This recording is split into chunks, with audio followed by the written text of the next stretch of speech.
जय गुरुदेव। आपके पत्रों के उत्तर, खत का जवाब। श्री अरविंद जी, आपने कुदरती प्रकोप के बारे में प्रश्न किया है। इसके विषय में यह कहना है कि प्रकृति का एक नियम है, कुछ सृष्टि के वसूल है। प्राकृतिक नियमों पर चलते रहने पर प्रकृति अनुकूल रहती है और प्राकृतिक नियमों की अवहेलना प्रकृति की नाराजगी का कारण बनती है।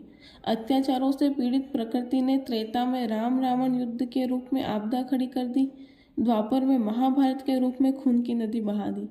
जब जब भी धर्म अधर्म का संतुलन बिगड़ा, तबाही का कारण बन गया, भीषण नरसंहार हुए, आबादी एकदम घट गई। यह याद रखिए, तकलीफें सबके कर्मानुसार आएगी।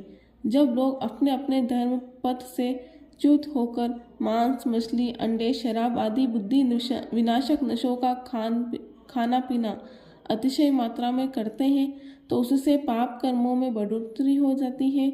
समय के महात्मा अपने उपदेशों से लोगों को अखाद्य वस्तुओं को त्यागने का संदेश देते हैं। जो लोग उनकी बातों को मान लेंगे, वह आने वाली कर्म जनित विपदा से बच जाएंगे। न मानने वालों, अपनी जीत पर अड़े रहने वालों के लिए प्रकृति की ओर से बहुत बुरा समय आने वाला है। वर्ष 1977 में युग महापुरुष परम पूज्य बाबा जय गुरुदेव जी महाराज ने कहा था कि मैं तो सबका भला चाहता हूँ, इसलिए आप लोगों को पहले से सतर्क कर दे रहा हूँ। निकट भविष्य में एक ऐसा विभाग निर्मित होगा जो पता लगाएगा कि कौन कौन शराब पीता है और उनकी रिपोर्ट पर शराब पीने वालों की सरकारी नौकरियां खत्म कर दी जाएगी। देश सेवा के लिए उन्हीं को मौका मिलेगा जो शुद्ध शाकाहारी होंगे और किसी भी प्रकार का नशा न करते होंगे। परम पूज्य बाबा जय गुरुदेव जी महाराज की यह अमर वाणी है कि तुम अपने काम बच्चों की सेवा के बाद भजन करो। भजन पर खूब जोर दो। भजन से ही लोक परलोक दोनों बनेंगे। भजन से ही तुम्हारी संकट के समय रक्षा हो जाएगी। समझदारी यही है कि भजन को मुख्य रखो, बाकी संसारिक काम को गौड़ विषय। नसीहत, निंदा आलोचना मत करो। सद्गुरु की सीख। सत्संग के कार्यक्रम इन दोनों बराबर सुबह शाम दोपहर में होंगे। अब तो आपके काम कम हो गए। नए लोग आते हैं, यहाँ के रहन सहन को नहीं समझते, तो सबको बताना जरूरी है।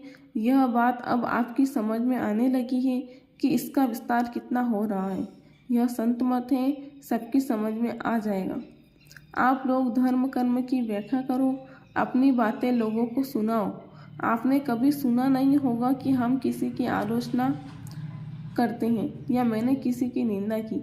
जब हम किसी की निंदा और आलोचना नहीं करते हैं, तो आप क्यों आलोचना निंदा करते हो? आप आलोचना नहीं करोगे तो आप प्रेमी और भक्त कहलाओगे। अब आलोचना का वक्त नहीं है। यहाँ पर मना किया गया कि ऐसे घृणित पाप के भागी मत करो। ऐसी बात कहो जो सबकी समझ में आ जाए।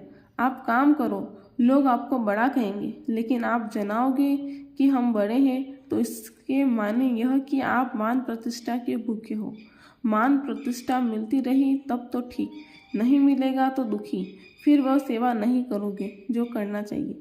दिखावे के लिए कर भी दो, पर वह सेवा नहीं होगी। बाबा जय गुरुदेव।